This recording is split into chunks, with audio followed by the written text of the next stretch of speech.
There's a lot of people. That's great. Thank you very much. Thank you very much. That's a big group of people. And this is on fast notice, too. Thank you.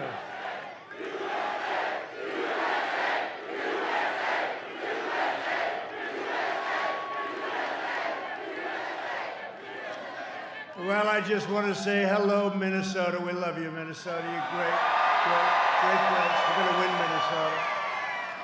We're going to win Minnesota because they did nothing for Minnesota except close up that beautiful iron ore territory. They closed it up with a pen. Do you remember that? One day you didn't have your jobs. Then I came along and I opened it up. So that's pretty good. But I'm thrilled to be here with the beautiful, great, hardworking people of this incredible state. You're really hardworking American patriots. That's what you are. And a lot of people haven't been treated right until I came along, and we've done a lot of work and a lot of good work. And you had your best year ever last year. The state had the best year you've ever had. 46 days from now, we're going to win Minnesota, and we're going to win 4 more years in the White House. One of the most vital issues in this election is the subject of refugees. You know it. You know it perhaps better than almost anybody. Lots of luck. You having a good time with your refugees? That's good. We want to have Omar. Yeah, he said Omar. That's a beauty. How the hell did she win the election? How did she win? It's unbelievable. Every family in Minnesota needs to know about Sleepy Joe Biden's extreme plan to flood your state with an influx of refugees from Somalia, from other places all over the planet. Well, that's what's happened. And you like Omar a lot, don't you, huh? Biden has promised a 700% increase in the manifesto with Bernie, right? A 700% increase in the importation of refugees from the most dangerous places in the world, including Yemen, Syria, and Somalia. Congratulations, Minnesota. A 700% increase. Good luck, Minnesota. Enjoy yourselves. Because if I'm not here, if I don't win, I don't know where I'm going to be, but maybe I'll come over to see Mike. I'll come and see Mike. Your state will be overrun and destroyed if Biden and the radical left win. That's what's going to happen. I've been watching it for years. They haven't treated you right. They have not treated Minnesota right.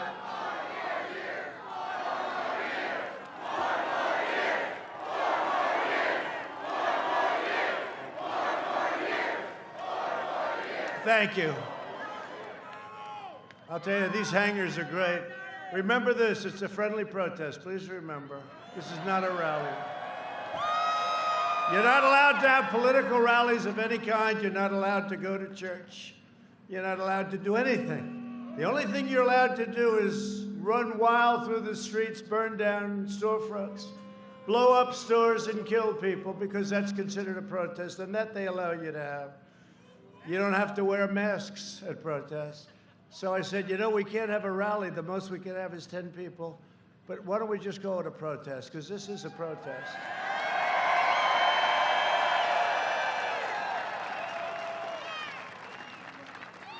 It's a protest against stupidity.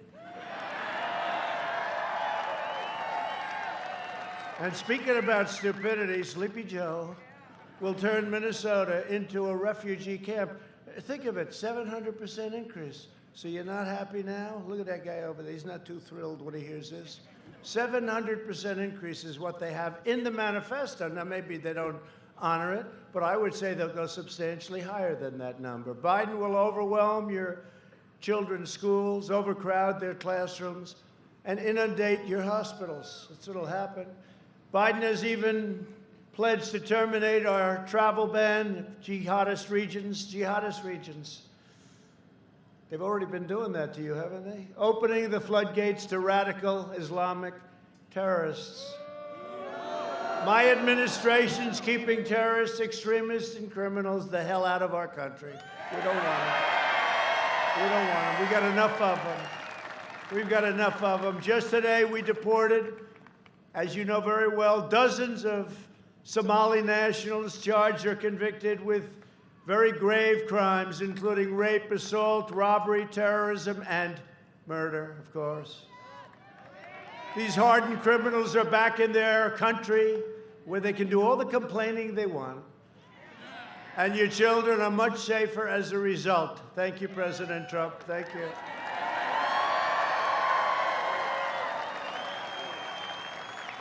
If it were up to Biden, and it's not, it's the people that surround him. They are seriously radical left Democrats, and they're very dangerous, and the offenders are very dangerous, and they'd be running all over your state only by voting for me.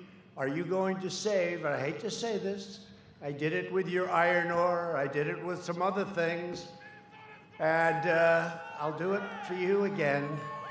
I'll do it for you again, but if you vote for me, I'm the difference and I'm the wall. You know the wall that we're building on the southern border? I'm your wall between the American dream and chaos. Joe Biden is wholly owned and controlled by the left-wing mob. He has no clue where he is. This is not a sharp guy. Years ago, I said to a certain senator who I was very friendly with, a Democrat, who's the dumbest senator? Who's the smartest senator? He gave me a name for the smartest. I said, who's the dumbest? Oh, Joe Biden. You didn't know that? That was 25 years ago. That was in prime time.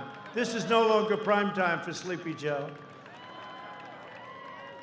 And they do disinformation. They make things up and they make commercials. They make things up. I've never seen anything like it. Everything they make up. First of all, I'm the one protecting your Social Security.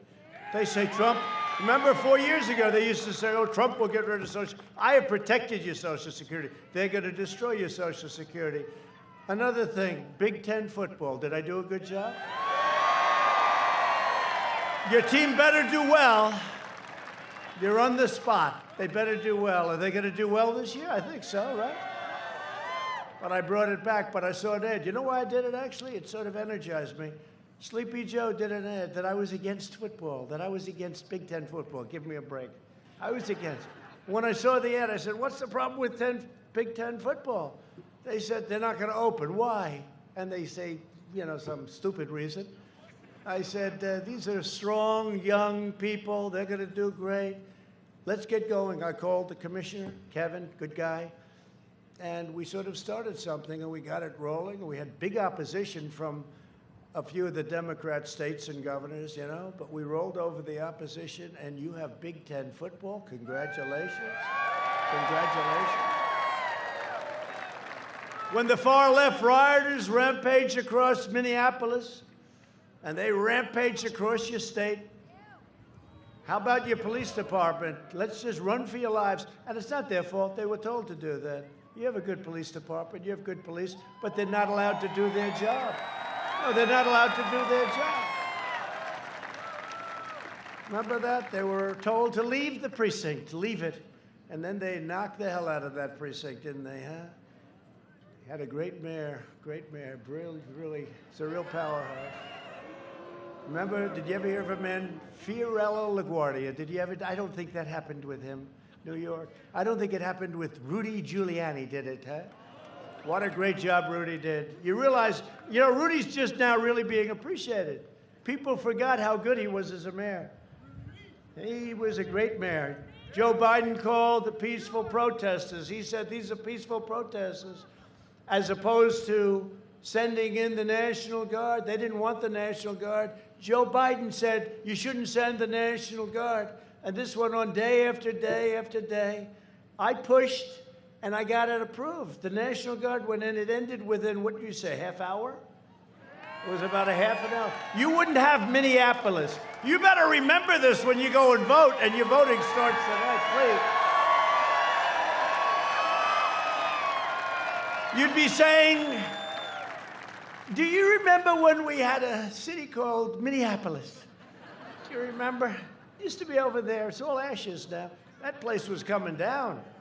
That was, you didn't have anything. But wasn't that a beautiful sight? Look, all of a sudden, you saw one guy in a black uniform. then another, on the street. Remember that street? Loaded up with CNN reporters. Remember Ali Velshi? Shaved head, nice hair, shaved head. Some people say I should do that. Shave the head, just give it up. Can't do it. No, we polled it. I'd go down about 22 points. We polled it. They want to poll everything nowadays. I don't believe in polls. They poll everything. But Ali Velshi, I don't know anything about the guy, but I know he was standing there. This is really quite a good scene. It's a friendly protest. Everyone's acting, and behind him, the entire city was burning. It was like it's one of the great pictures of all time. The entire city was burning down. That was your city. And it's a shame it took so long, but the governor finally did it, at least, and if you take a look at Portland, the governor can't quite do it. She can't get there. I speak to her all the time. Come on, governor. I can straighten out Portland. Give me less than an hour. Just let us have it for, because we have to the state has to ask for it. They have to request. It's a shame. It's such a shame. But in your case, we went, and all of a sudden, that was going to be a bad night too, right? Remember that? About 7 o'clock? Then they see this guy walk out with about a $250,000 outfit on. That's because it had more computers and this and that. Got the tear gas deal. He's got the whole deal. Pepper spray. Got everything. The finest outfit you can buy. Believe me, we just paid for them, and they're very expensive. So we see one, the helmet. How about the helmet with the goggles? And you can see at night, you can see at day, you can see whenever the hell you want. So there's one. I said, oh, that's only one guy. Then you see another 3, then 4. Then you see another 10. They were just getting out of the buses, coming from very friendly territory. And then you have a line, and they were very tight together. There was no social distancing at all, which we're going to have to speak to them about that. No, they were touching. It's true, they were touching, right? So you had the first line, then you had a second line, then you had a third line, then you had and then they said, march. I remember this guy, Welchie, he got hit on the knee with a canister of tear gas, and he went down. He was down. My knee. Nobody cared. These guys didn't care. They moved them aside. And they just walked right through. It was the most beautiful thing. No, because after we take all that crap, for weeks and weeks, they would take this crap, and then you finally see men get up there and go right through. Wasn't it really a beautiful sight? It's called law and order. Portland would be easier because it's more confined. We just go that would be it. But so they had 4 or 5 lines. Then they had lines of different, everybody did the same thing. Did they ever even move one step back? I don't think so, right? It was just a slow walk right forward. Then they just started walking faster.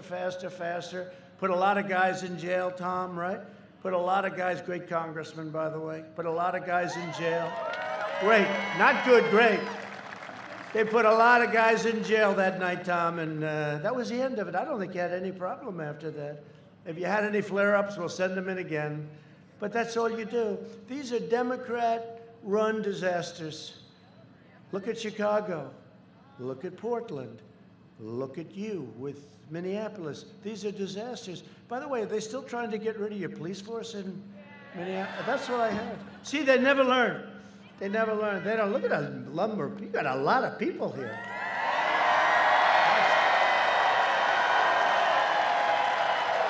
It's a lot of people. I actually like these. We have the arenas. We've always filled them up. It's been great. And the arenas are good, but usually you have to travel like 45 minutes. This thing, you have a hangar. The plane becomes your backstop, right? It's like your curtain. It's a curtain. You get a free curtain.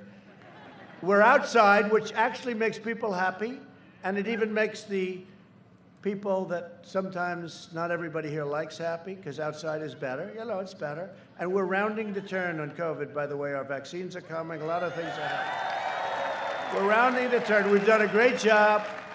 We've done a phenomenal job. We don't get credit for that, but we'll discuss that in a minute. But when you look at it, our country is amazing. It's an amazing country. We love this country. And we're not going to let radical left socialists / communists take over our country. Okay? You know, they use the word socialist, and socialists aren't great, but communists are a hell of a lot worse, and that's where it would be headed. And we're standing in the way of them, this group of people. But you have a lot of groups of people just like this. Every place we go. Last night, you know where we were. You saw that. It was all over the place, right? That's a big state. That's a great state. And then I see the fake polls, you know. I just saw a poll here. Minnesota, I'm down 9. I don't think so. I mean, I just don't think so. No, they said, I don't think so. Right? I don't think so. It's the craziest thing I've ever said. This is the craziest thing I've seen.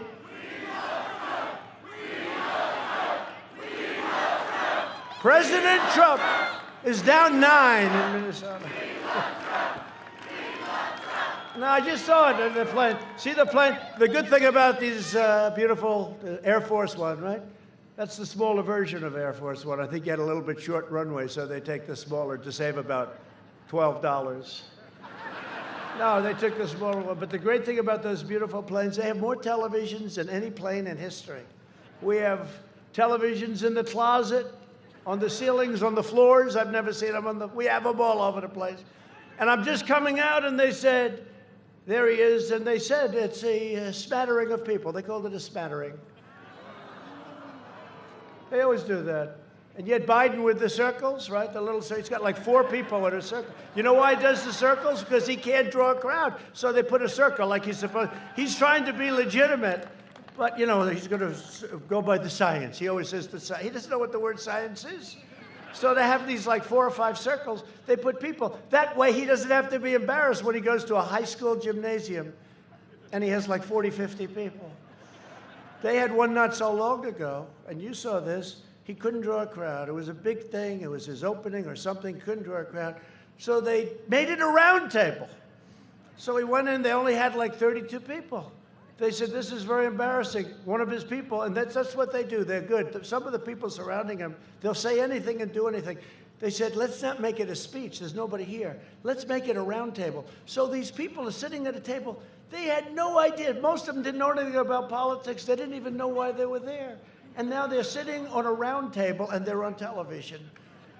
But that's what it is. But they say, we had a smattering of people. Yeah, a smattering of about, what, 15,000 people at about 2 days' notice.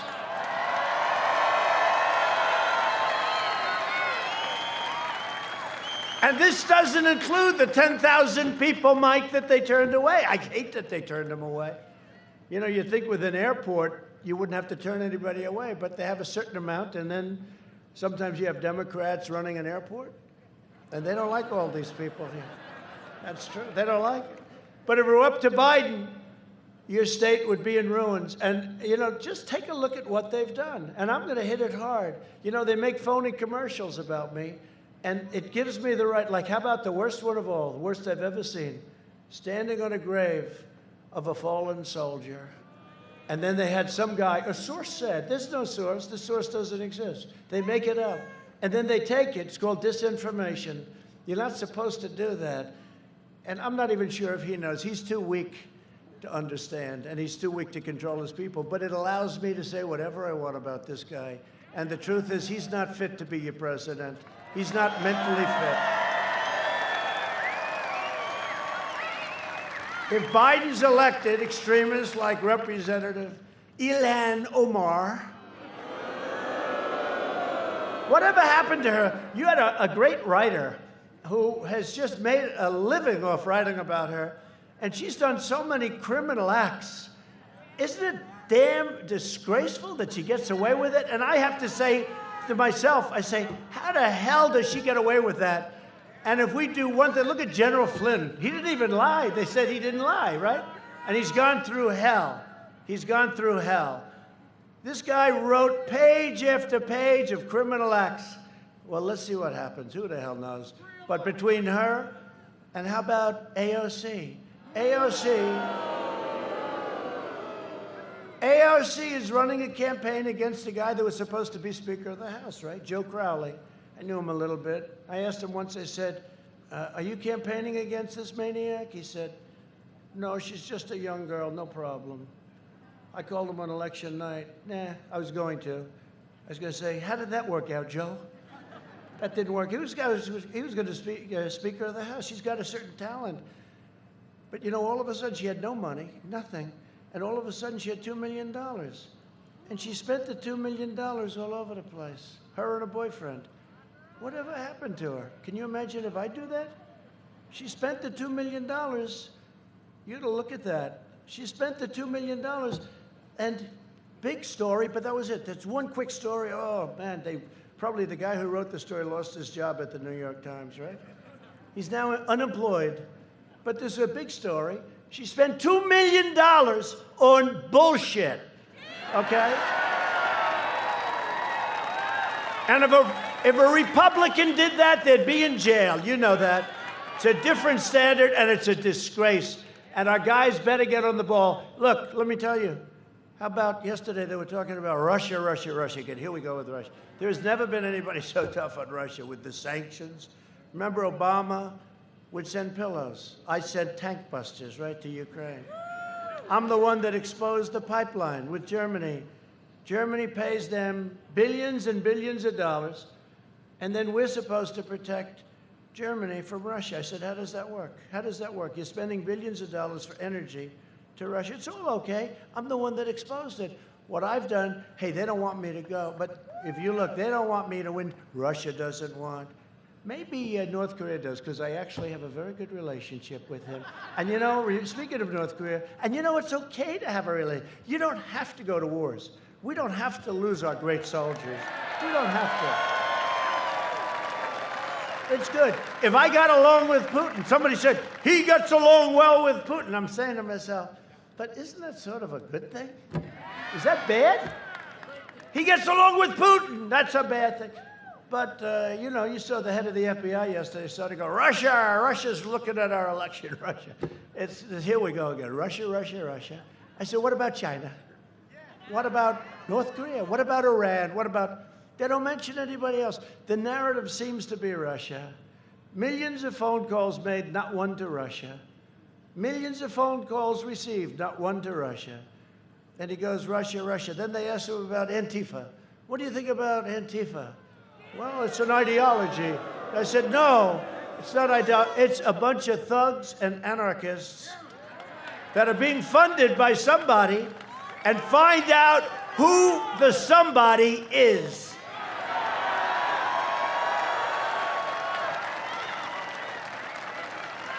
It's unbelievable, unbelievable when you look at this stuff. But seriously, take a look at the AOC. I call it AOC plus 3. You know, her 3 people that she tells what to do. And $2 million, dresses, rent, other things. You're not supposed to do that. Mr. Congressman, are you allowed to do that, sir? You don't do that. You don't buy dresses, do you? If he does, that's the end of his career, right? No, but it's terrible, right, Tom? I mean, it's terrible. Well, prosecute him. I mean, yeah, why not? I don't understand it. I'll tell you what. You know, a friend of mine, a very sophisticated guy, very successful guy, called me up. He says, you know, from the day you came down the escalator with our great First Lady, future First Lady, said from that day, oh, people love her. She gave a great speech at the Republican National Convention at the White House. She gave a great speech. But said, from the day you came down the escalator with our First Lady, from the single day, you've been under investigation. You've been under investigation by sleazebags, people that now we caught cleaned up their phones. You're not allowed to do that, right, Mr. Congressman? My great hockey player, you're the greatest, right? But you're not allowed to do that, you know? We want their phones. Oh, here they are. Oh, by the way, they happen to be totally deleted, like Hillary with the 33,000 emails. She deleted them. I think they should look at that. You know, even if they don't find them, and I do believe they're in the State Department, I do believe they're in the FBI, but even if you forget about them, you know, she said she had 33,000 emails, and the emails were for her yoga lessons. Now, you know, she's not big into yoga, I can tell you. If she is, she's not getting her money's worth. Her yoga lessons and her daughter's wedding, right? So it was about the wedding and the yoga lessons. So I said, okay, let's give her 5 or 6 each. What do you think, Mike? 5 or 6 each. 5 for the wedding. Make it 30, make it 100, make it 1,000. 1,000 for the wedding. And for the yoga, let's give her 200. Okay? What about all those thousands and thousands of emails, probably classified? So Congress, so forget about it. Let's assume they're gone because she deleted them and then she acid washed them. And then she hit her phones with a hammer. I get rid of phones. I've never hit them with a hammer, not even as president. I say, here, throw the phone away. No, I've never hit a phone. Has anybody ever gotten rid of your phone and taken a hammer and wiped the hell out of it? I don't think so. So she gets a subpoena from the U.S. Congress, not in a lawsuit against some guy that hates you and you're fighting or something. By the way, you do that, you got problems in court, big problems. But she gets a subpoena from Congress. U.S. subpoena, the most important subpoena you can get. They get the subpoena, and after she gets the subpoena, by a few days, everything is deleted. Her phones are busted up and cleaned and wiped, and everything's gone. And nothing happens to her. Forget about what was on. No, think of how angry it makes me when I see it.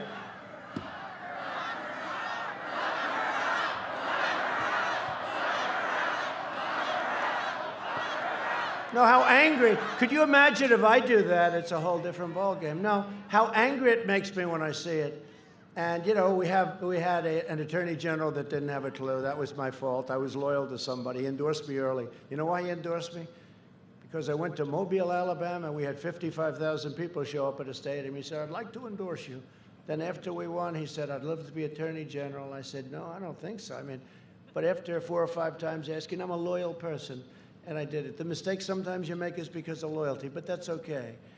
But allowed her to get away with that is a disgrace. It's a disgrace. Maybe there's something they can do. So forget about looking for the emails, and they are available, and I guarantee they're in the State Department. I guarantee you they're in the State Department, that they ought to damn well find them. They're being protected in the State Department. But forget about that. Almost as good is the fact that you're not allowed to do what she did, and her lawyers should pay, Kendall should pay equal consequence. Equal consequence. Equal. But that's the way it is, and but we are making a lot of progress if you see what's going on. You know, I said to myself, I'm going to stay uninvolved. I don't have to. Chief law enforcement officer, can you believe it? But I think it's better if I stay uninvolved, and I have stayed uninvolved, and we do have an excellent attorney general, Bill Barr. And I'll be honest, he's a smart guy. I think he's getting tougher and tougher and tougher every day. I think he's not going to put up with this stuff. I don't think. And, you know, he's got a lot of people that are deep staters, whatever you want to call them, and they fight him at every turn. They fight him. But he's getting tougher and tougher. I watched over the last 3 days. I'm saying, wow, that's sort of what we're all waiting for, right? But she deletes her emails. AOC gets rid of $2 million. $2 million, gets rid of it. Nothing happens. Nothing happens. And then she goes around and calls us all like, what the hell are we?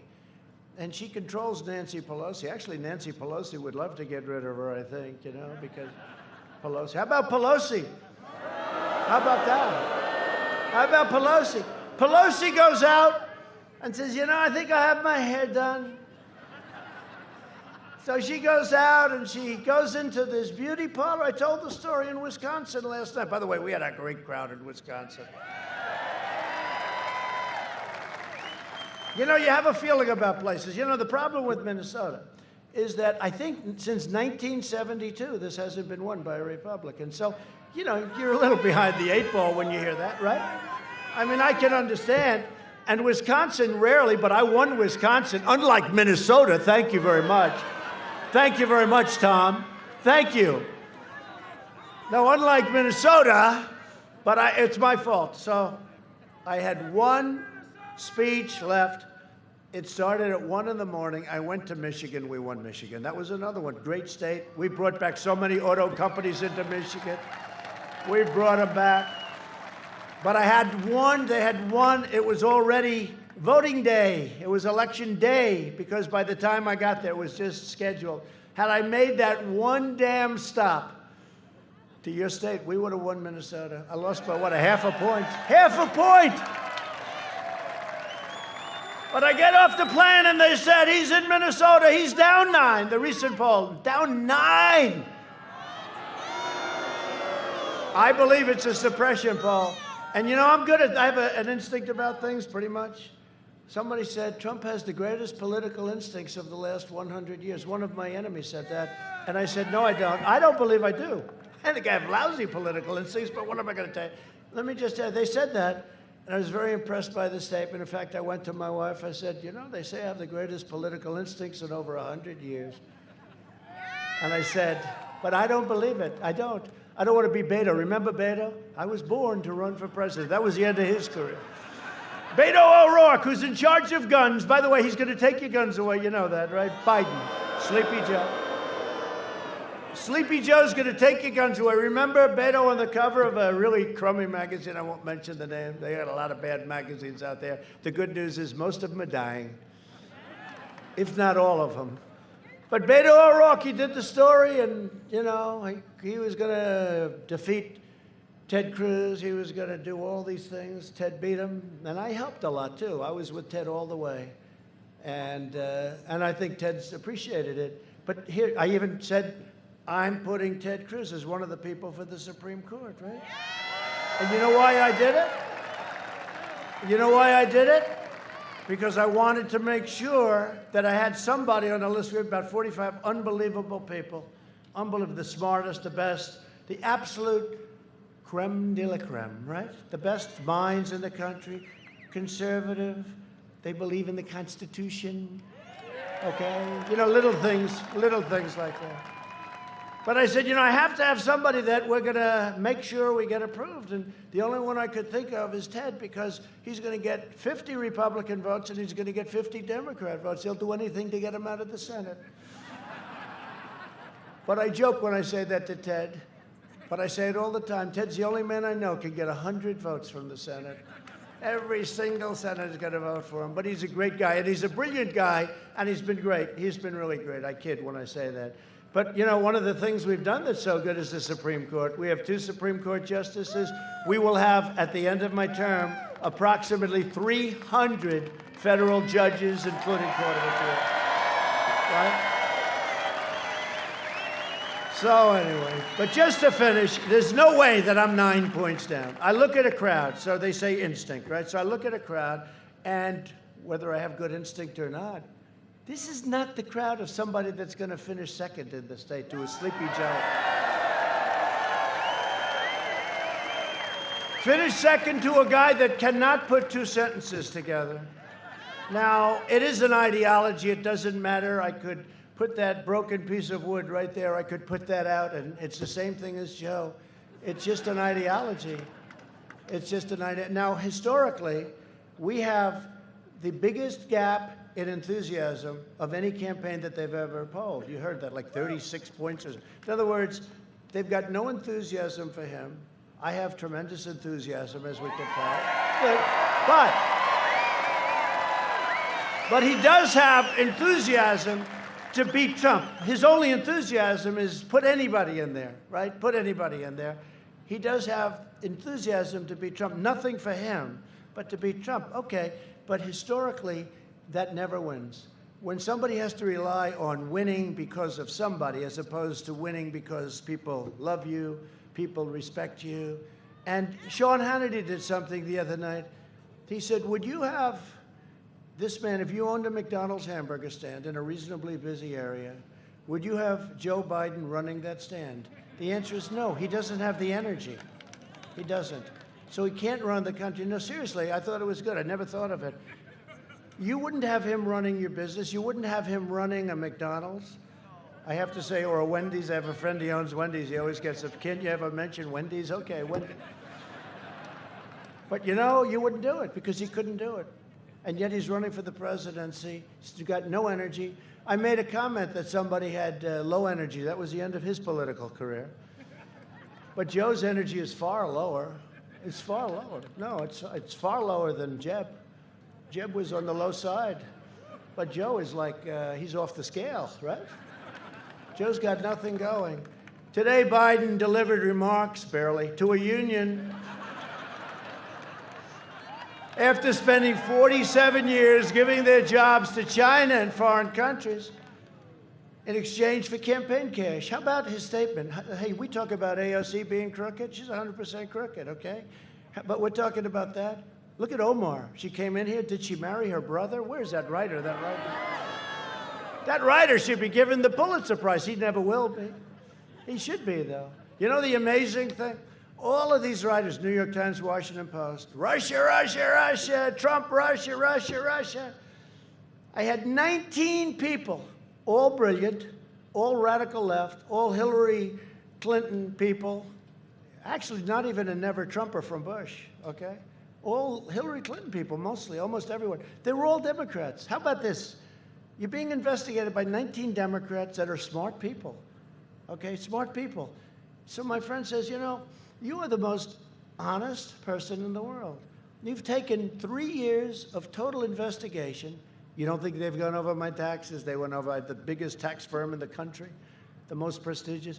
They went over everything. They spent $48 million. It comes out now. It's about $48 million investigating me before I won and after I won. And we caught them spying on my campaign. That's what they were really doing.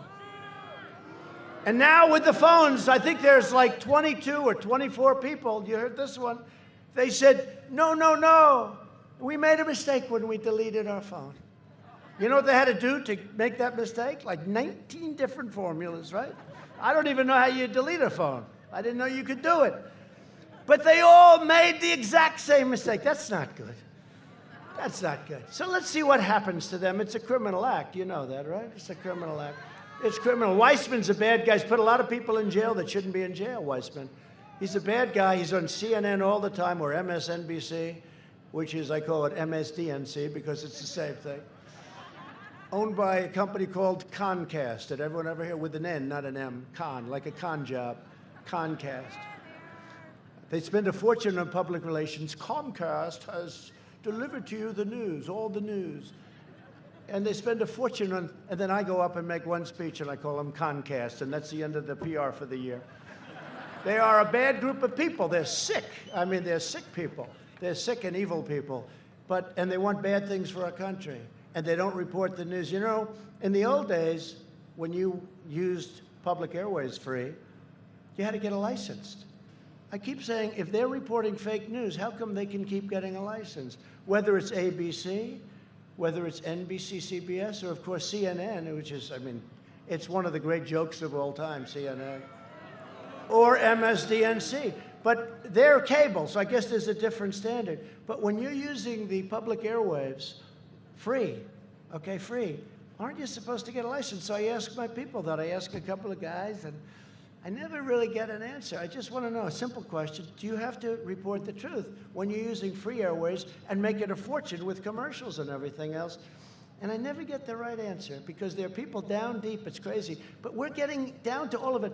A lot of progress has been made. I think you're starting to see it. We're trying to beat a terrible group of deep state people. You know, I came to Washington. Think of it. Think of it. I came to Washington, and I had 24 years of people putting people in office. And then you can probably add another 4 to that and another 4 to that. I had many, many years, decades of people putting it. So I came, never been to Washington, I guess 17 times. I never stayed over, right? Never slept over. I was there 17 times. I tell the story. I was in Washington in my entire life, D.C., 17 times, never slept over, ever, not once. And all of a sudden, I'm riding down Pennsylvania Avenue, and I'm with a beautiful woman on my right named Melania. Think of this. And I had about 400 motorcycles in front of me. And we're in a cavalcade of about 128 cars, most of them having about 15 submachine guns inside. There's more firepower in this guy. But we're riding down the beautiful Pennsylvania Avenue, And I look outside at those police. I love our police. We got to treat our police. But I had everything. I had police.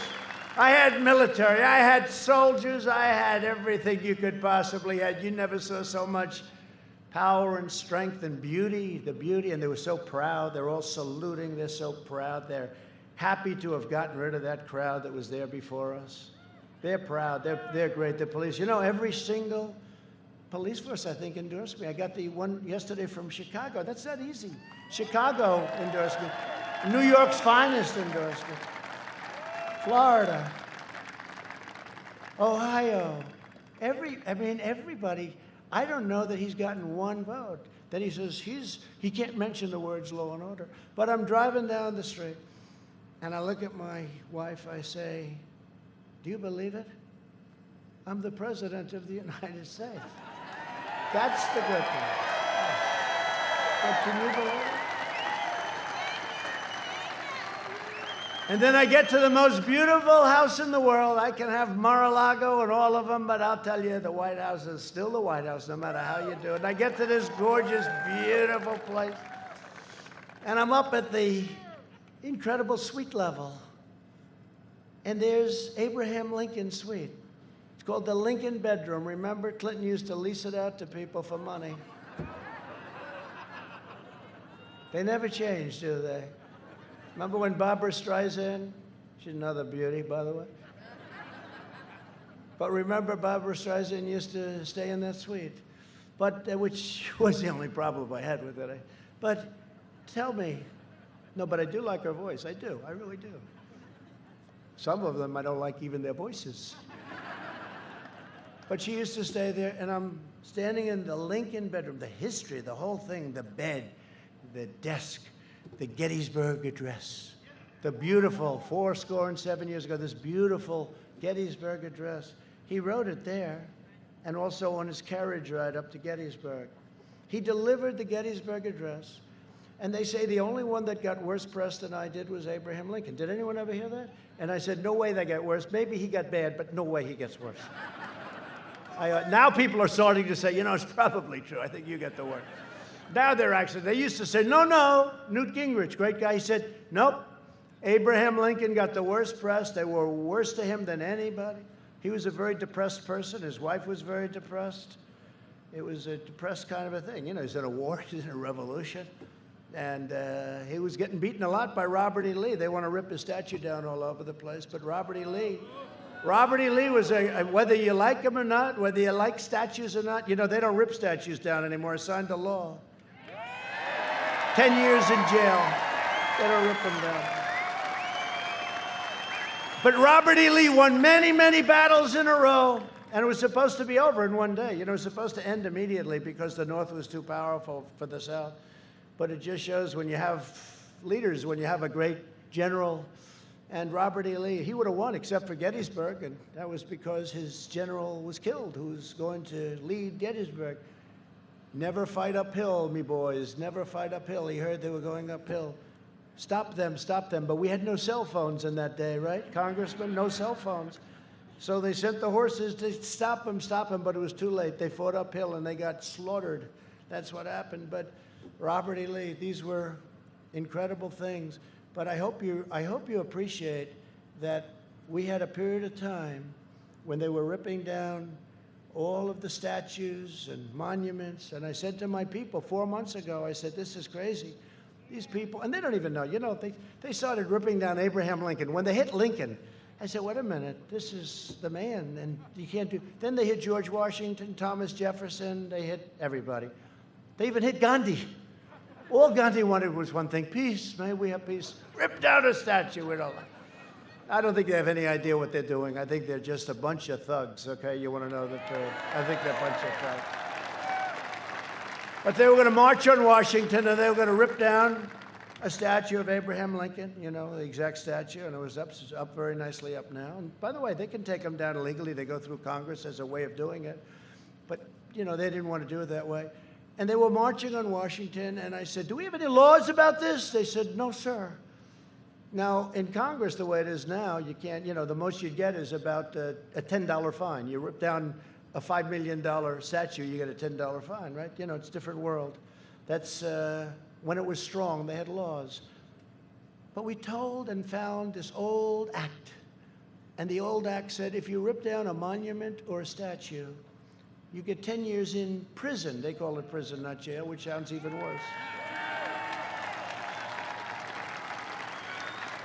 I said, bring that sucker up immediately to the Oval Office, because there are a lot of people coming to Washington. They were going to march on the Jefferson Memorial. Do you believe this? The Jefferson Memorial. We grow up, the Jefferson Memorial.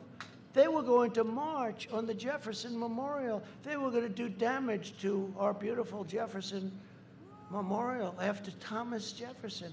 And I did predict that. A friend of mine said, you know, 2 years ago, you said, next will be Robert E. Lee. And then comes Washington and Jefferson and Lincoln. They never stop. The only thing they understand is strength. Remember that. They don't understand weakness. There is nothing you can do. These really stupid heads of these corporations that give hundreds of millions of dollars. It's like blackmail money, right? But these stupid people that run, they get $40 million a year and they're weak. Okay, they're weak. But the only thing these people, they're anarchists, the only thing they understand is strength. So I said, let me see this document. I said, wow, this is a very strong document. And we have, Derek is here, one of my attorneys. He did a great job. I don't know where the hell Derek is. He's around here. Actually, he's heard this before, although not quite. You're getting a very unique speech tonight, you know. I mean, unlike Joe, I haven't even looked at the teleprompter. This guy will... Move it up, I can't see. Move it up.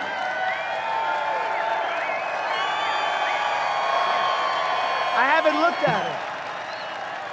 The poor teleprompter guy is sitting there. What do we do? We're on line 2 of the teleprompter. He said, what do we do? No, unlike Joe, I have not looked at the teleprompter. Oh, that poor Joe. You know what's the worst part about him looking at the teleprompter?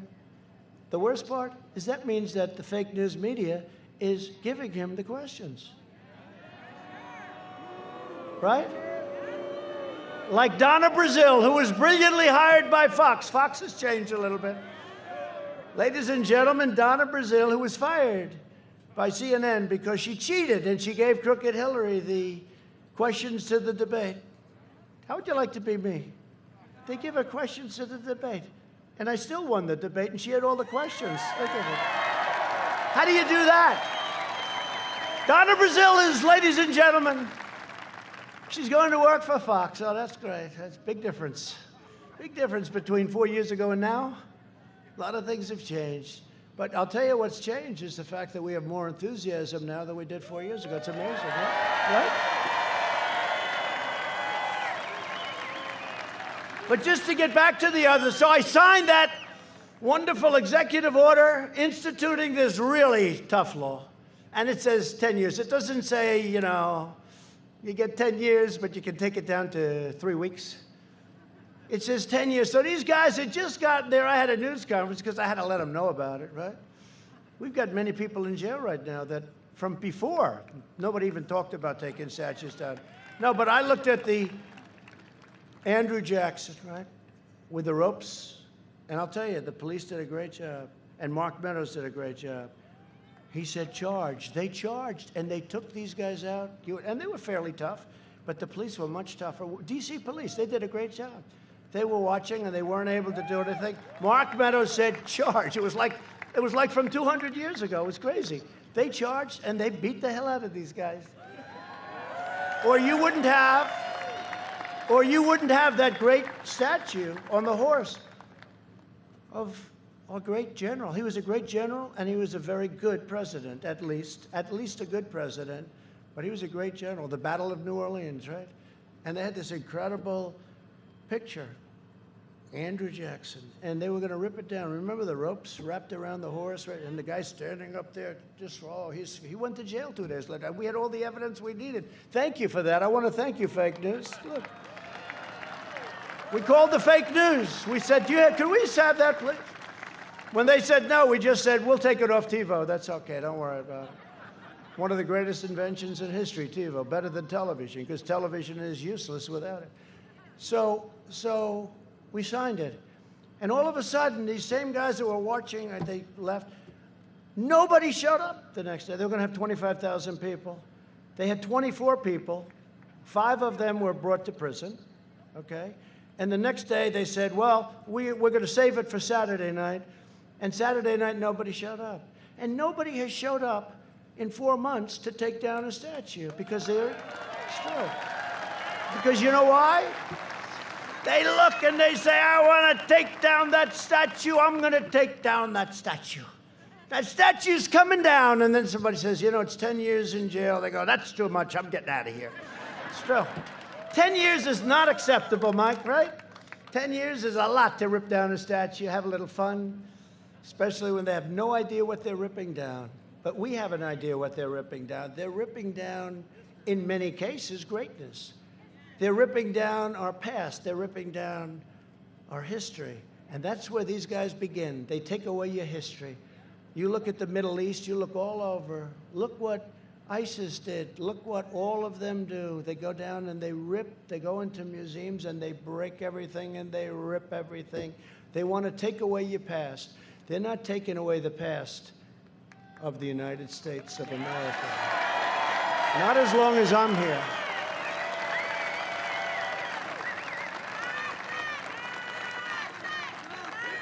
What do you want me to go back on teleprompter, anybody? No.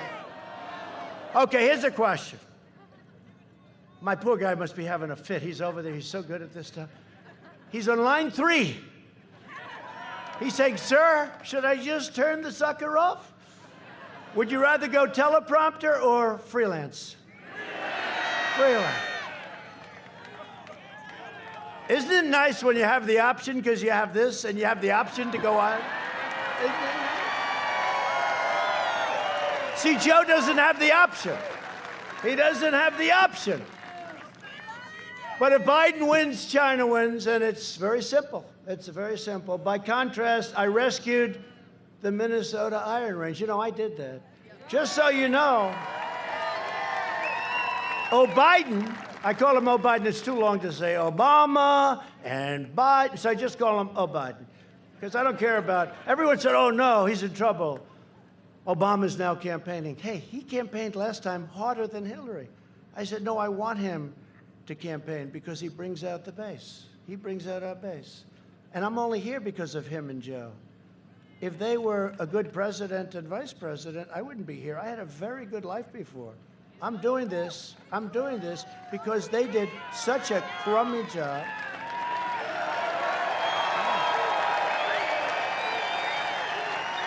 I'm only here because of them. I could right now be having a very beautiful life of luxury, and here I am at the hangar in Minnesota with 15 or 20 or 25,000 people. And thousands of people that couldn't get in, and I'm working my ass off. I could be at home having a good time, wonderful time. But the one thing I say this, but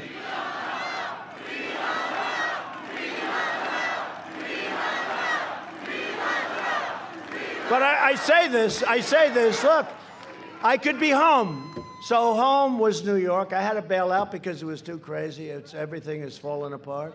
But home is so sad what the Democrats have done to our great New York. Between a governor and a mayor, the crime is through the roof. The corruption is incredible. It's a sad thing that's happened to New York. Hopefully it'll come back by somebody. Somebody will go in there and do like a Rudy. You know, when Rudy took over, it was so bad. And they were looking for somebody, and they thought he was the guy because he was a tough guy. But somebody has to go in and clean it up. Somebody has to, you know, this mayor, he let go of $1 billion worth of police. He let go. He actually believed the nonsense about defunding the police. And they're all going to do it. They're all going to do it. And your people are going to do it. And you really, I'm being totally serious now, you've got to go out and you've got to vote for Trump. You got to break this spell from 1972.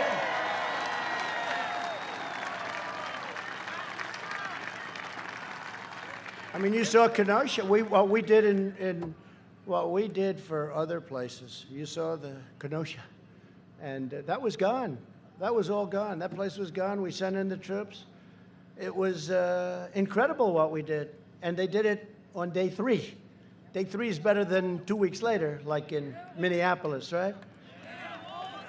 But they did it, and we've done a great job. And the people of that great state, they understand it. And I just hope the people of your state, of Minnesota, understand it, because we don't have too many more chances with this stuff. We really don't. We don't have the luxury of sitting back and saying, let's have 4 years of this maniac vice president that he picked, who treated him worse than any other person. That's why I say the one person that he won't pick, my great instincts, right? The one person he won't pick is Kamala. Because she called him a racist.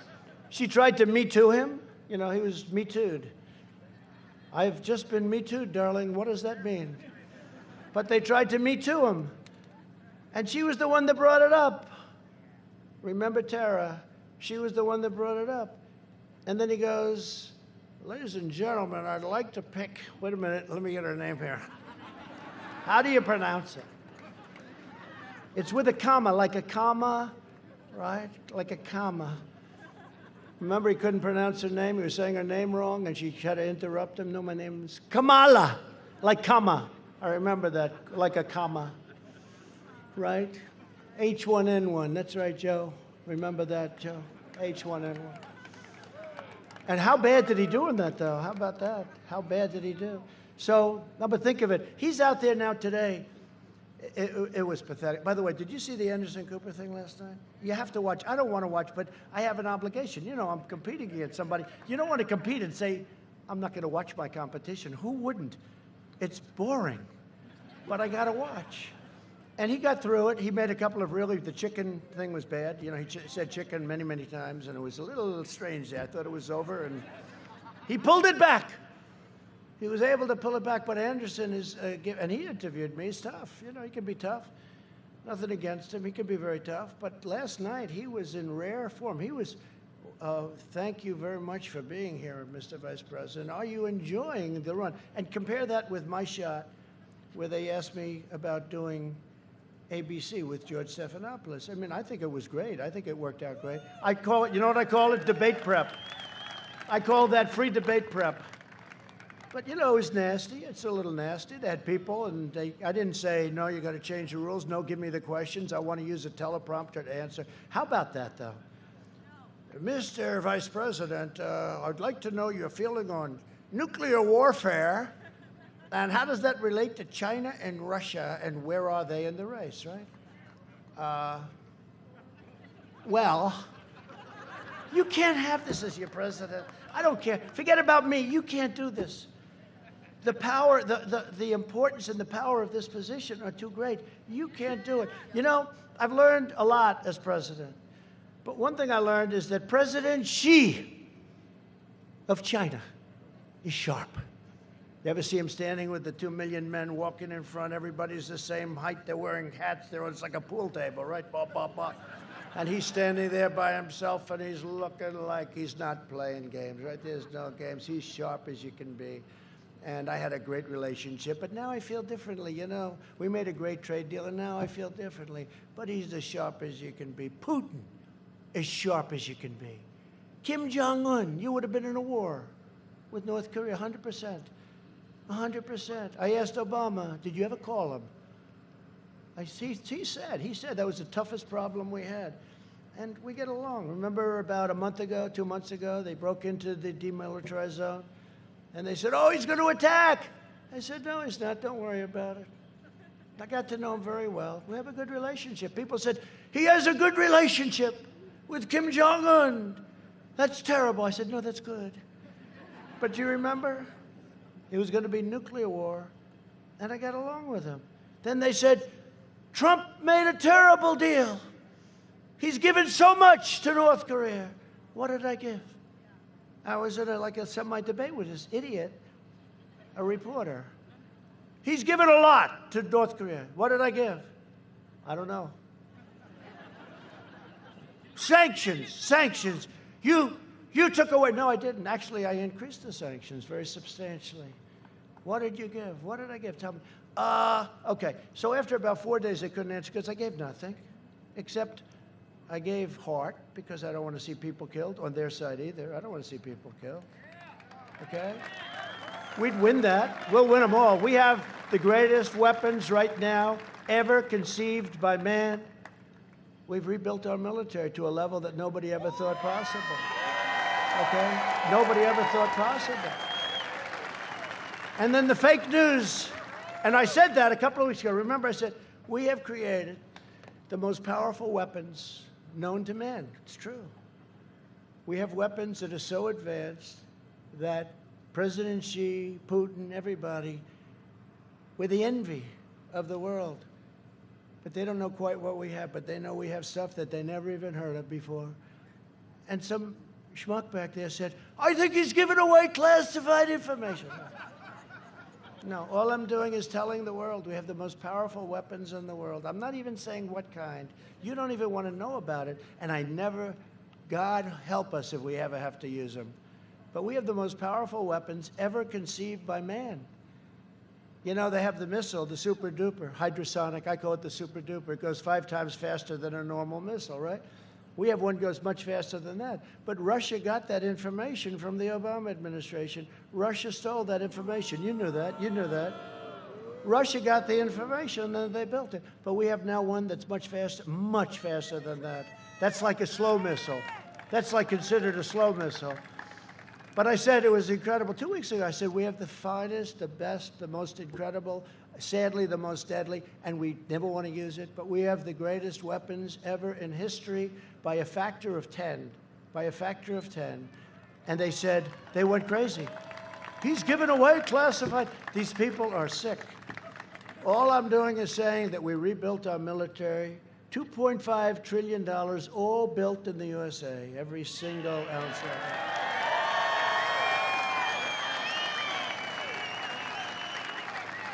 We have fighter jets, F-35, that are so good you can't see it.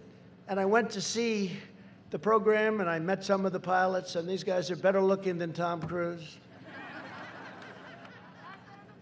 They're tougher, they're stronger, they're bigger, they're more powerful, they're smarter. And I like Tom Cruise, by the way, because, I mean, you can't get much better than Top Gun, right? Great movie, right? You can't get better. I like Tom Cruise. But these guys are better looking than Tom. They got the crew cut, they got the crap under their eyes, they got the whole deal. They're smart as hell. So I said, so Captain, let me ask you, how good is the F-35? Real good, sir. Best plane we've ever had. Oh, great. I said, how do you compare that with what Russia has? Well, ours is better for a specific reason, sir. You can't see it. What does that mean? Well, when we fight, they cannot see us, sir. We are so stealth. Now, that doesn't mean in 3 years that it won't be obsolete, because that's what happens. That's the problem with that business. You come up with a new computer, and 2 weeks later, it's obsolete. That's why I always like real estate, you know? You have a piece of real estate. But no, it's true. I wouldn't be good in that business. You gotta work, work, work, and then you start on the next one because the last one is gone. That's why I always talk about walls and wheels, right? When the Democrats were saying, walls are old-fashioned. Well, they're right about that. But they work. Remember that? All we had to go through in Congress? And that wall's going up. Think of that. We're building 10 miles a week, 10 miles a week of the top, all the top. And our numbers on the border are the best they've ever been. The best they've ever been. But we're building 10 miles of wall a week. We're up to about 330 miles. And we'll have it finished very soon, and it's having a tremendous impact on drugs. It's having a tremendous impact on all of the different things. Human trafficking in women, It's not even children. They traffic in women. It's because of the internet. You know, you'd think of that as almost an ancient kind of a crime, right? But it's not. It's a very modern crime, and it's an unbelievably profitable crime. They traffic in women, a little bit children, but mostly women, where they'll put 3 or 4 women in the back in the trunk of a car, and they'll go through the border. They can't do it anymore, and we're catching them. We have people that do nothing but look for the traffickers. To me, the traffickers are the biggest scum in the world. And thank heavens for ICE, and thank heavens for Border Patrol, because these people do a job that you don't want. I know Mike doesn't want it. You wouldn't even be good at it, Mike. He'll do a commercial about it. That's what he'll be. Does he have the longest commercials in history? I say Mike Lindell. I say Mike, the Pillow Man. I say Mike is the single greatest purchaser of commercials in history. I want him to buy my commercials. I say, you know, we spent $20 million. I saw like 2 commercials. He spends $2 and he's got the whole day on Fox. I said, let Mike buy our commercials, will you? I don't know what the hell you do, but whatever it is, you better tell me the secret. Greatest purchaser of commercials. But we have done some job with that. And the traffickers, the drugs are way down. Now we got upset with the pandemic. But I watched Biden today talking about, if only Trump moved 1 week sooner, 1 week. So let's go, ready? So you know he was against the ban, right? Because he didn't think we had a problem.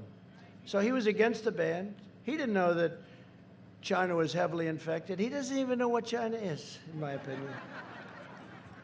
But he was against the ban. These guys write stuff out for him, and he tries to read it. Doesn't do well with it. But. So he was against it. But now his new thing is, if only I moved 1 week earlier. But I was earlier than everybody, if you think about it. I had nice guy, Dr. Fauci. I had another nice guy, a lot of doctors. They were all telling me, no, you don't have to do that, right? Tom knows that very well. You don't have to do that, sir. You don't have to do that. You don't have to do that at all. And, you know, one of those things, I was very early, and I banned, and everybody admits that had I not banned highly infected Wuhan province, right? Highly infected, we would have had hundreds of thousands of more deaths. And then you had the chart. I put it up yesterday. I'm doing these news conferences. We're finally getting the word across that we did a great job, but I'm doing news conferences now every day. You know, even if they last I call them the highly rated news conferences. And I go before these crazy people they're screaming at, you know, screaming like maniacs, you know. It's not the way they treat Sleepy Joe. He'd melt. If they ever did a number on, this guy would be there. He'd be laying on the floor crying, get me out of here, darling. Where's my wife? Get me out of here, please, darling. They're so nasty to me today. What happened? We go through it every single day. But you think about it, and he said, if only Trump moved faster. But he's the one that 2 months later called me xenophobic, and he called me a racist because I was banning China, which was heavily infected. And then he said, don't ban Europe. Well, I looked at Italy, big problem. I love Italy. I love the people of Italy. But they were heavily infected. France, I looked at France. I looked at Spain. They even had spikes recently, did you see? And we're doing great. We're rounding it with or without, but we're going to have with. But, you know, with is better. But with or without, we're rounding that corner, and we're rounding it fast. And they don't want to give us any credit because they want to keep this up till November 4th. And on November 4th, the press will probably say, let's say something stupid happened. The press will say, I got to admit, he did a damn good job. Right? No. And the other clown will be in office. You know, we did a thing called price transparency. I signed it. It's effective as a very complicated. It's on your medical. And we did price transparency. It's the biggest thing. It's bigger than healthcare. Where do you see? Your prices, you can go now to hospitals. You can price operations. You can price everything. It's a massive thing. The man who did it, and I took a lot of heat. And I'm doing favored nations drugs, meaning whatever the lowest in the world is, we have to pay the same, you know. That's the good news. The bad news is the drug companies, the doctors, everybody's angry at me. Actually, under price transparency, the good hospitals and the good doctors benefit tremendously. But the bad ones don't. And you have price transparency. And it goes into effect on January 1st. Could you imagine if this sleepy guy gets it and they say like February, March, April, something. They say, unbelievable what happened to prices. It's dropping like crazy. And they'll say, what a job he's doing as president, and I'm the one that signed it. I said, could you put it into effect? But statutorily, it has to mature. So the earliest I could get is January 1st. It's like crazy. You know another one? I'll give you another one. So Air Force One, so that's the 757, but they have a 747, which is the big Air Force One.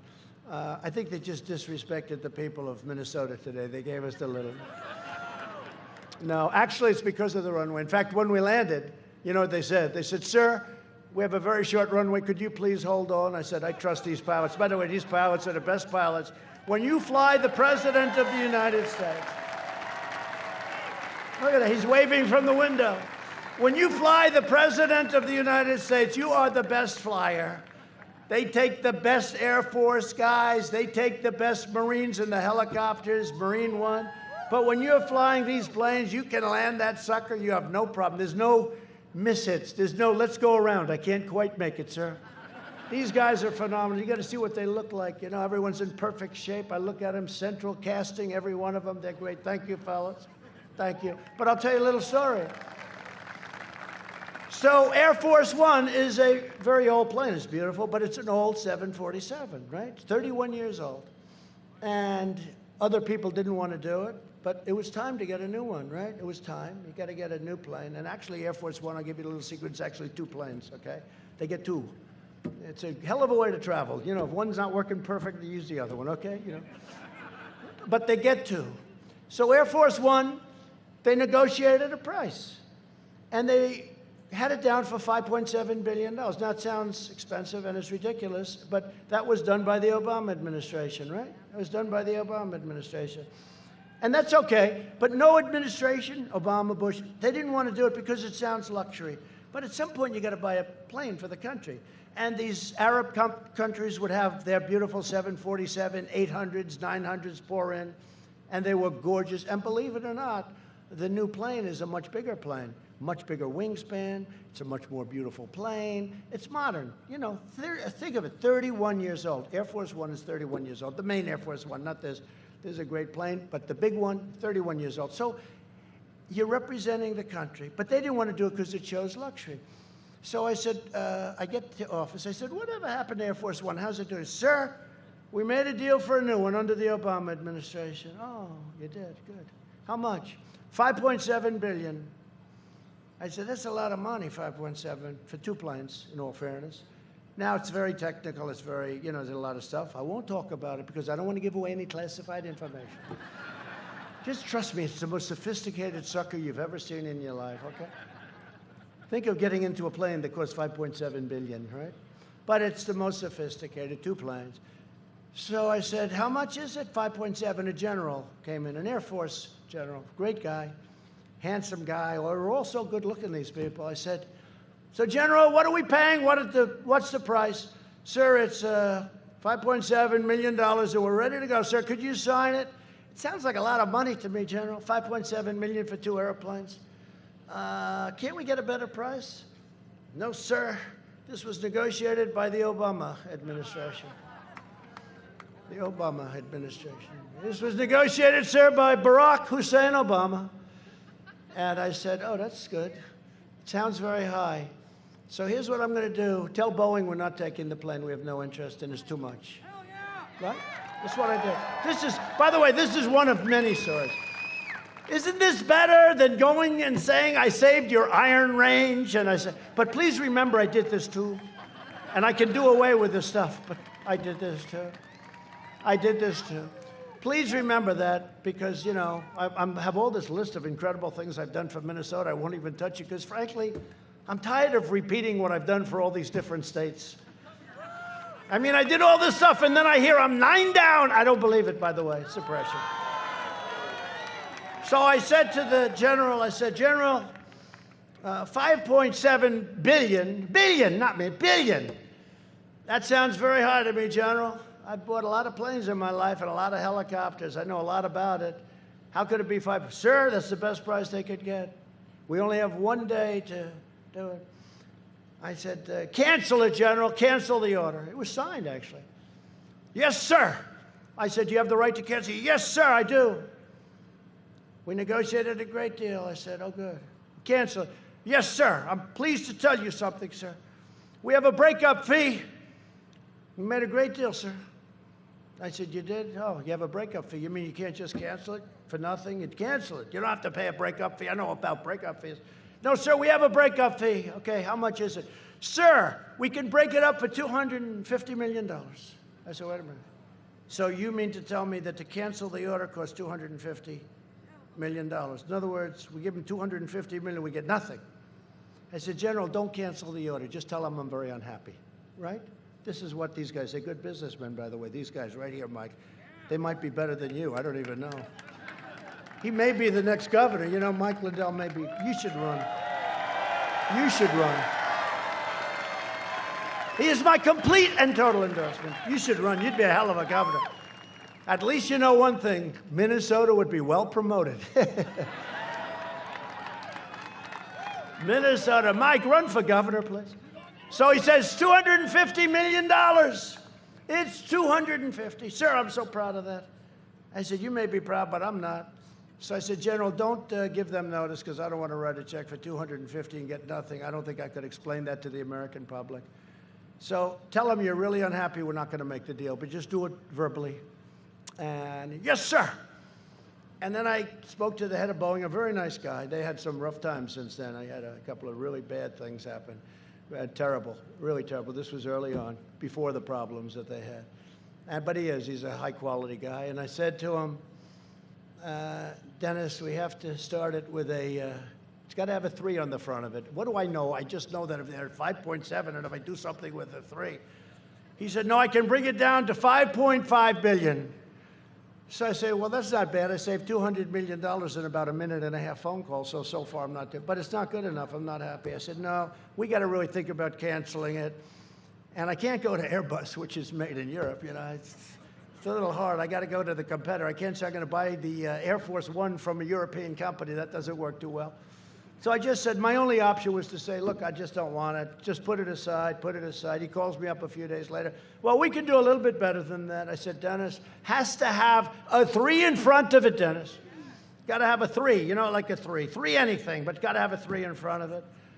So he said, no, no, no. After 1 month, we signed a contract for $3.9 billion, right? Same exact plan.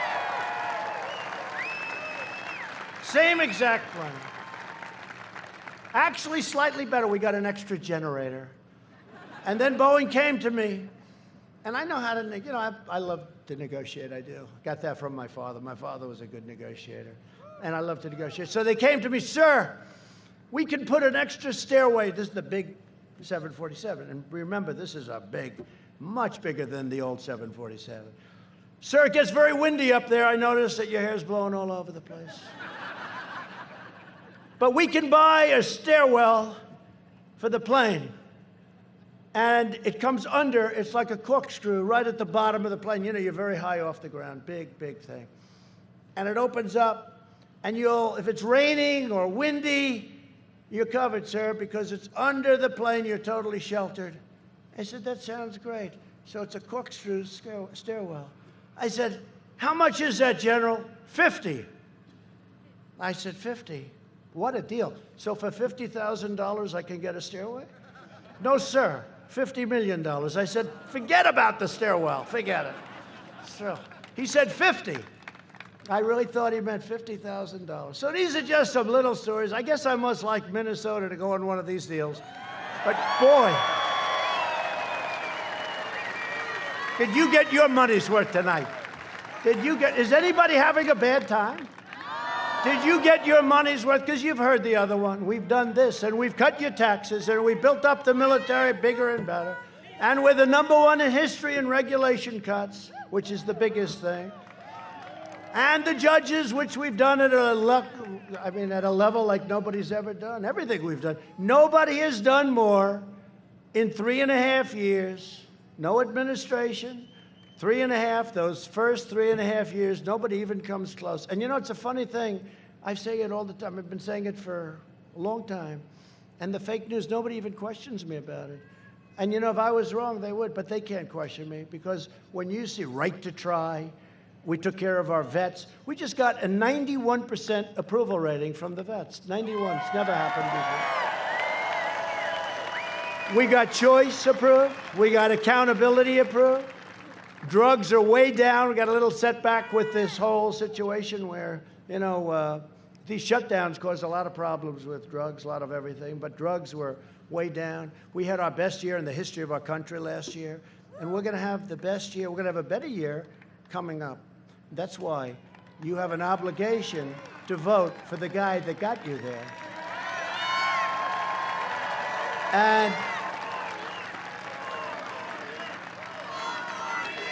And remember this, and I really appreciate this. Thank you. But I appreciate this because 9 Democrat mayors of cities in the Iron Range, you know that, have endorsed me over Sleepy Joe. What do you like better, Sleepy Joe or Slow Joe? What's better? Let's do a poll. We do a poll. I do free polls. You know, these polls they charge you a fortune for this stuff. They interviewed 3 people, and, then they charge you $1 million. We interviewed 233 people.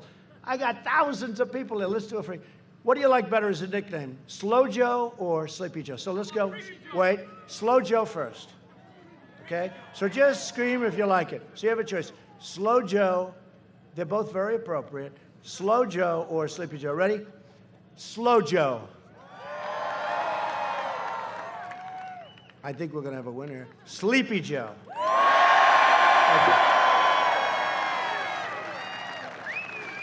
No, a lot of people say I'm too nice at Sleepy Joe, that I'm actually being too nice. I don't know. He's a sleepy guy. But Biden is going to shut down your Iron Range. Remember, it wasn't just the tariffs I put on your competitors that were dumping iron ore and steel and everything else in our country like it was garbage, okay? And it was garbage steel, too. It was all sand-based steel, real crap. It wasn't that. But when you think of it, they wrote it out. It was, you didn't have environmentally the right. You know, somebody said, oh, well, he got a bid because he was good with negotiating with these other countries. It wasn't that.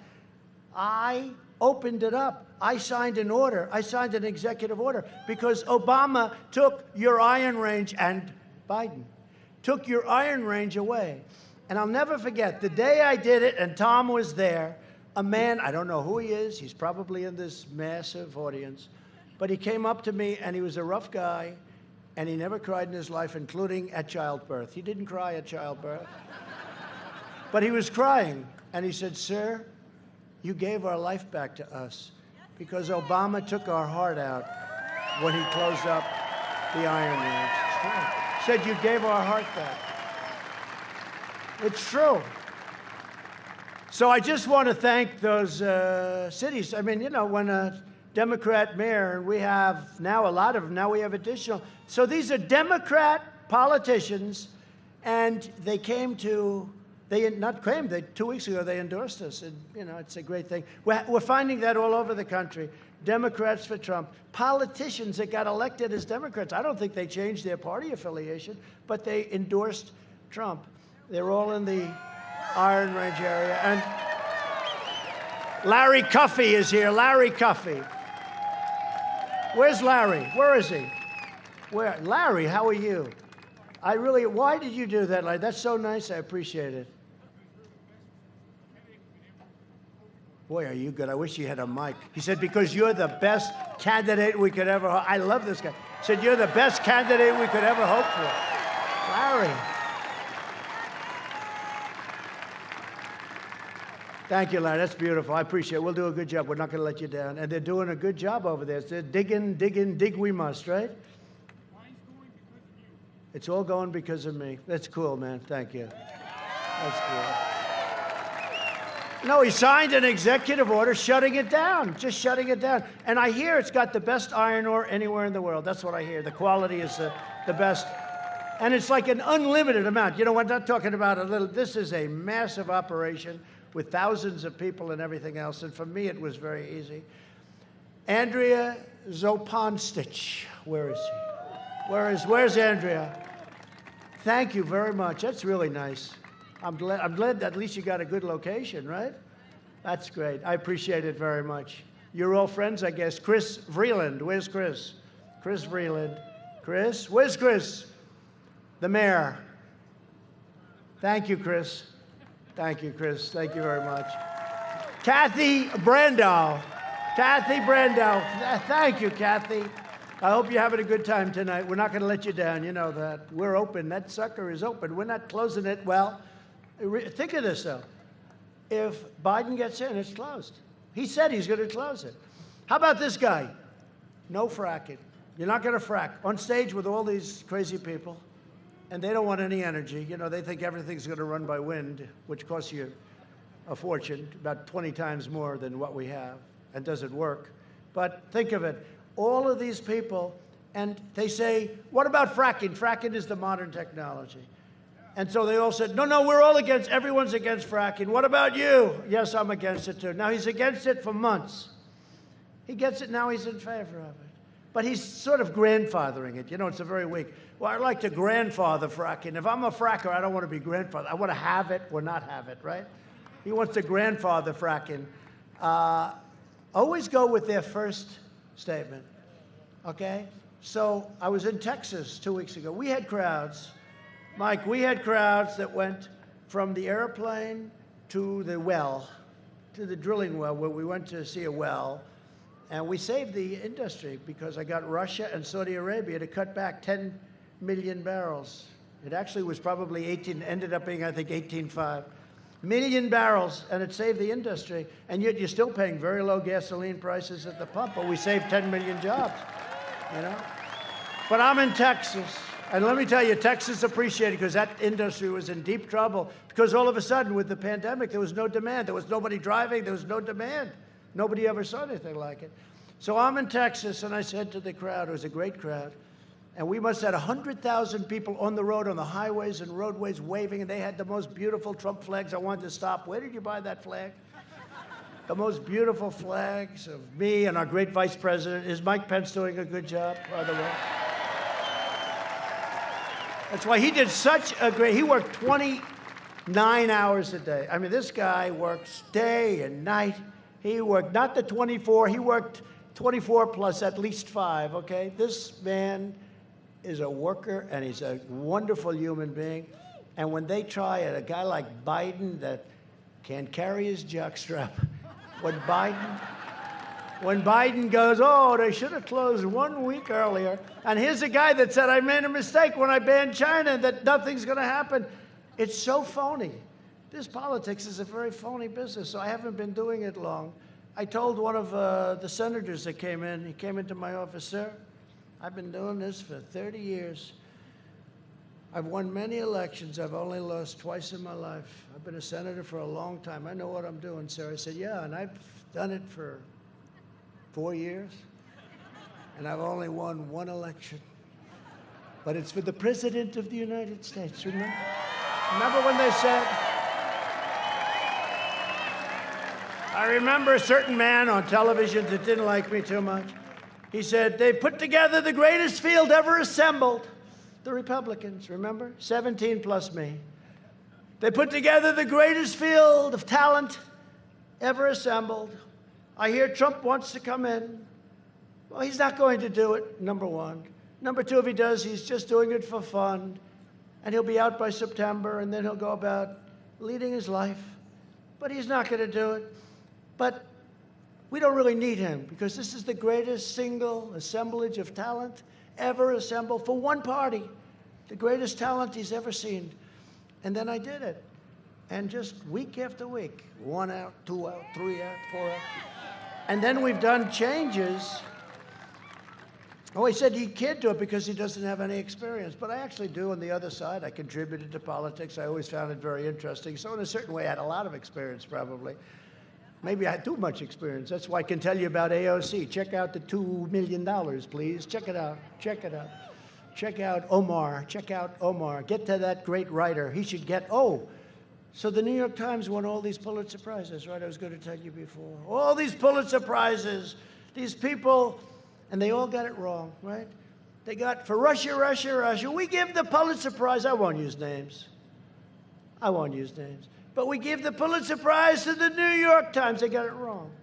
We give the Pulitzer Prize to the Washington Post. And all of these real sleazebags, I have to be honest with you, very dishonest people. Very dishonest. I call it the Amazon Washington Post. He uses that as his lobbyist because he owns the Washington Post. He gets crap that other people wouldn't get, okay? That means it's a lobbyist deal. But they got the prize, right? They got the Pulitzer Prize. All the guys that got it right, that really got it right, they all got it wrong, totally wrong. And they should return the Pulitzer Prize. And Pulitzer Association The committee should ask for those prizes back. They got it all wrong. They were 100% wrong. There was no collusion. They couldn't believe. Remember the day when it was announced? After 3 years, there is no collusion. I could have told them that on day one. They could have saved $48 million. Right? They got the Pulitzer. And then you take guys, so many. Solomon, Sarah Carter, Bongino. How about Dan Bongino?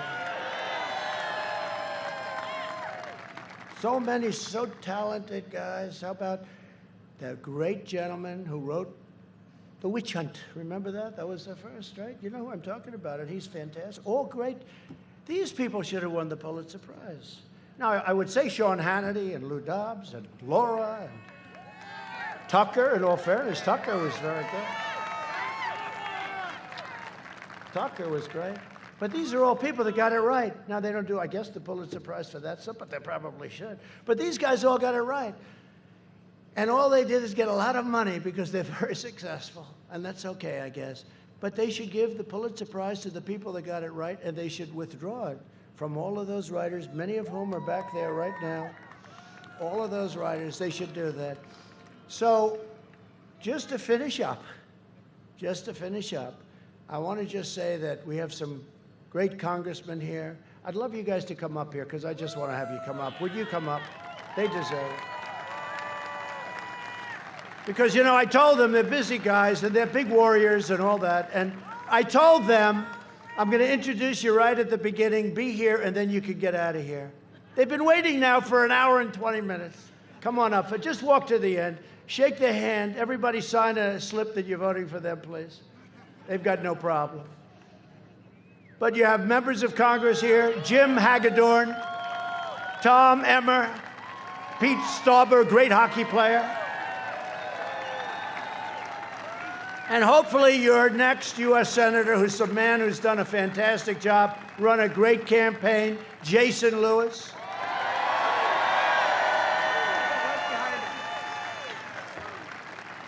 And a candidate for Congress, Michelle Fishbeck, who's supposed to be fantastic. And Michelle has my complete and total endorsement. But Jason, you're in good shape. Wow. You're in better shape than these congressmen, Jason. By the way, Jason's fantastic, and he's doing a fantastic. Where's Michelle? Is she there? Be careful. It's not worth the broken legs. Look at her. Oh, she's a warrior. I can tell. Come on up.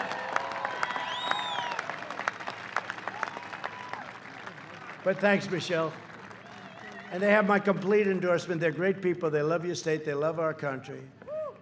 So just in conclusion, I want to say that over the next 4 years, we will make America into the manufacturing superpower of the world, and we will end our reliance on China once and for all. We will make our medical supplies right here in the United States.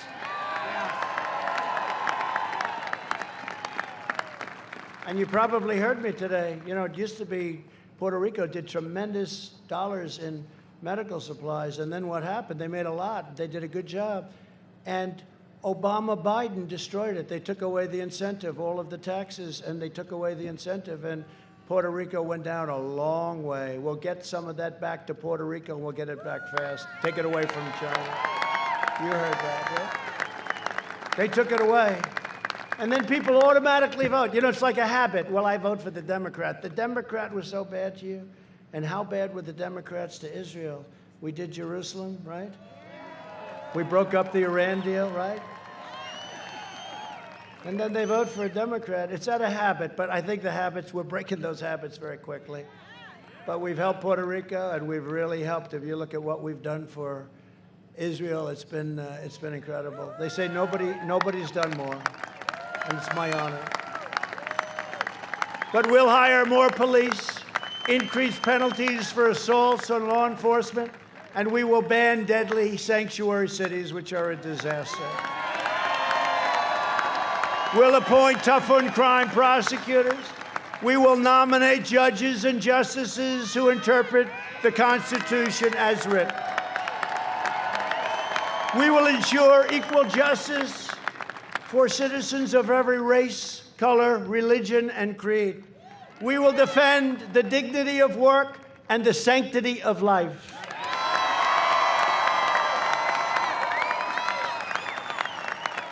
And that's why the Supreme Court is so important. The next president will get 1, 2, 3, or 4 Supreme Court justices. I had to. Many presidents have had none. They've had none because they're there for a long time.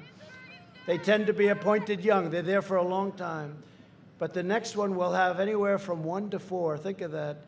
That will totally change when you talk about life, when you talk about Second Amendment, when you talk about things that are so important to you. You're going to be stuck for 40 years, 35 years, a long time. So this is going to be the most important election, in my opinion, in the history of our country. You got to get it right. Because if you don't get it right, we will not have a country anymore. You're not going to have a country, not as we know it. You won't have a country anymore. We will uphold religious liberty, free speech, and the right to keep and bear arms.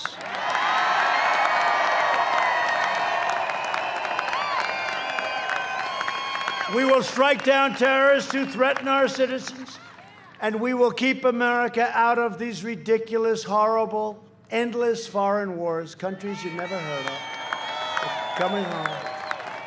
We will maintain America's unrivaled military might, and we will ensure peace through strength. That's what we have now, peace through strength. Remember what I told you about those weapons. We don't want to use those weapons. We will end surprise medical billing, require price transparency January 1st. He doesn't even have to do anything. I'll be so angry if they'll say, what a job he's done on transparency. Can you believe it? And he won't even know what transparency is. And it's complex. And further reduce health insurance premiums and the cost of prescription drugs. We've done that already. We will strongly protect Medicare and Social Security, and we will always protect patients with pre-existing conditions. Right?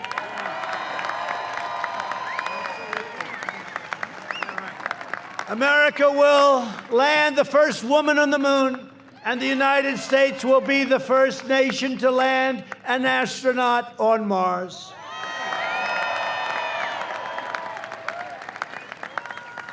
And we brought NASA back. NASA, when I got in 3.5 years ago, grass was growing through the cracks of the runway.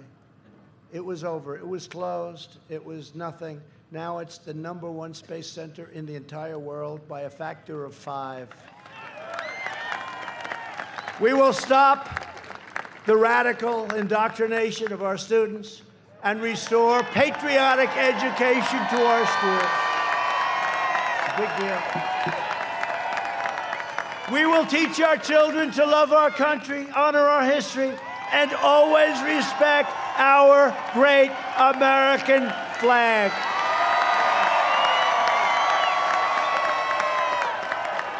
And we will live by the timeless words of our national motto, "In God we trust." You know that the Democrat National Convention and the Pledge of Allegiance had a caucus, 2 of them, not 1. I heard the first one. I said, oh, they must have made a mistake. They left "under God" out of the Pledge of Allegiance. Oh. Yeah. Now they then said, oh, well, we didn't mean that. They meant it. That's what they're going to do. They're going to take God out of it, just like I was saying before in Texas. They don't want God, they don't want oil, they don't want guns. I don't think they're going to do too well in Texas. Do you agree with that? I don't think they're going to do too well in Minnesota either. No, but could you imagine you're campaigning, and it doesn't play too well here, but could you imagine you're in Texas and you have a guy say, no oil, no God, no guns. Oh, I think I'm going to vote for Joe Biden, everybody. And then they say, Texas is in play. It's a very close. I have a friend in Texas. He said, I think you're winning by 15 points. These people are crazy. Texas is in play. They don't want to let you have oil. Think of it. It's unbelievable. Texas is in play. That's the fake news back there. For years, they said it last time too, remember? You know, Texas, when they say in play, that means it's too close to call. It's in play. Too close. We've heard that for a long time in play, right? Too close to call. And they said it 4 years ago. Texas is in play. This could be a terrible defeat, losing Texas. Big state, great state. This would be a tremendous defeat. And they said it about Ohio, too. I think we won by like 9 points, right? They said Ohio is in play. Utah is in play. We won by a lot. Remember, we beat a guy named McMuffin. Remember the guy? He was going to take the state of Utah, and then he was going to be able to negotiate. But that didn't work out. He came in third. Even Hillary beat him. But they said, Texas is in play. And I'd go around telling my people, damn it, Texas is in play. How the hell? Every time I go, they have 35,000 people in the stadium. How could it possibly be in play? They said it's in play. My people would say, I don't think so. And we had a big Texas rancher. He was on one of the shows. He goes like, he's wearing a big, beautiful hat. I wish I could wear those hats. It wouldn't work for me too well. I don't think it works for me, right?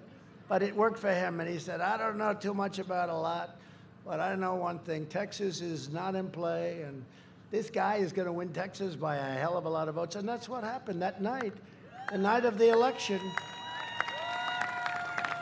The night of the election, they called the results. I've been listening for 6 months. Texas is so close, we can't even imagine it. It's so close. This is big. And they only called the election, you know, immediately. If you win in a landslide, it's got to be like tremendous. And they said, Texas has closed its doors. Ladies and gentlemen, Donald Trump has won the state of Texas. They didn't even say the polls would close. They forgot to say the polls would close. I wanted to say, I said, how come I won? I called my people. How could I have won? It was so close. They called it before they even said the doors were closed. And I heard from the governor of Texas, great guy, Greg Abbott. He said, I said, how are we doing compared to 4 years ago? We did great 4 years ago. Big win. He said, sir, you're doing much better. But these guys keep saying it's in play. It's the same way that I'm down 9 points in Minnesota. If I lose Minnesota, Jason, I'm going to blame Jason if I lose. Boy, we almost had it last time, but we did the right thing. We went to Michigan. We won Michigan. First time in many, many years that Michigan was won. It's a great state. For years, you had a president who apologized for America. And now you have a president who is standing up for America and standing up for Minnesota. Yeah.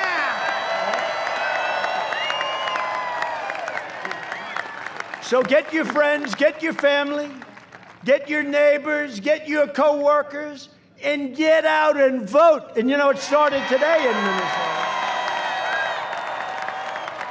That's why I'm here. It started today. Go out of here. You know what? If they're closed, what the hell time is it now? If they're closed, just stand in line like you do. You know, people were here 2 days ago trying to get in here. It's crazy. So do the same thing at the voting booth, please.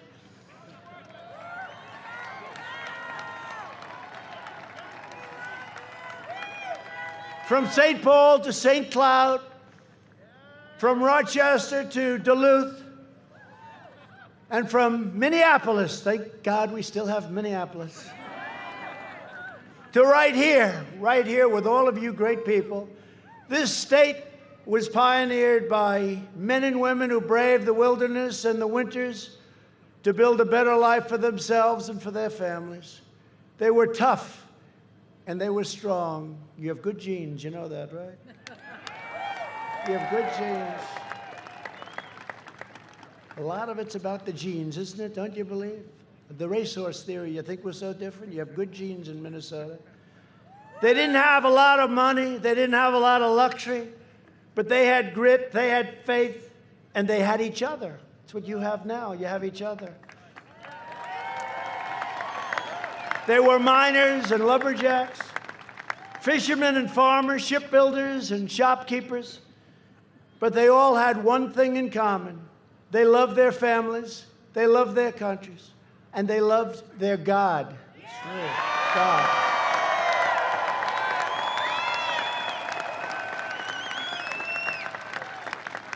Proud citizens like you help build this country, and together we are taking back our country. We are returning power to you, the American people. With your help, your devotion, and your drive, we are going to keep on working, we are going to keep on fighting, and we are going to keep on winning, winning, winning.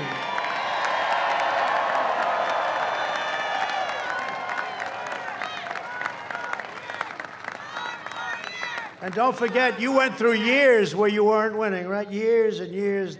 They closed down, even with Obama, he closed that iron. I think he just wanted to get even with you. I don't know. He wasn't good. Not a good. We've knocked out about 84% of the things he did. And you say, I wonder if he likes me.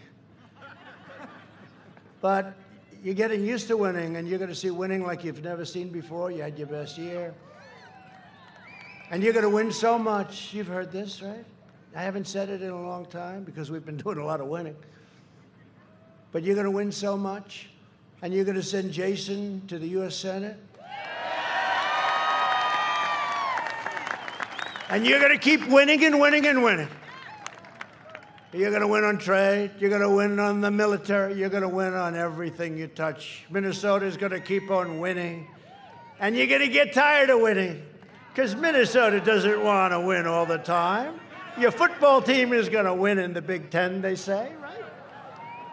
No, we're going to keep on winning in Minnesota, and you're going to get so tired. You're going to say, Jason, please, Jason, go to the president. See him in the Oval Office. Stop him from winning. We're winning too much in Minnesota. We can't stand it, Jason. Please, Jason, stop him from winning so much for Minnesota. We can't take it. We're not used to it because we went through years and years and years where it was tough, right? The mayors know that. That's why they all endorsed the president. And I'm going to look at Jason. I'm going to say, no, Jason, I'm sorry. The people of Minnesota want to win. You're wrong, Jason. They want to win. We're going to keep on going, Jason. We're going to keep on winning. And they're going to be happy as hell, Jason. Get Jason, and he's a great guy. By the way, you have a senator that he's running against. I won't even mention names. She does nothing.